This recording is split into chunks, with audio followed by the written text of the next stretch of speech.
ကဲဒီမှာပါဟာကော်ဖီဆိုင်လေးရောက်ပါပြီကော်ဖီဆိုင်အပြင်ဆင်လေးကတော့အရန်ကိုလှပပါတယ်ရှင်ဒါလေးကဆိုင်ဝင်လေးဒီမှာပါဝင်ချင်းလေးမှာတော့ဒီမှာအစားတောက်လည်းအဆုံရှိပါတယ်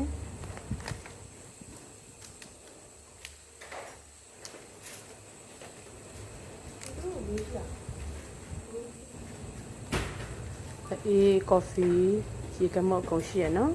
ဆိုင်လေးကိုတခြားလေးပြင်ဆင်ထားတာပါအရန်ကိုလာတယ်အရန်လာတော့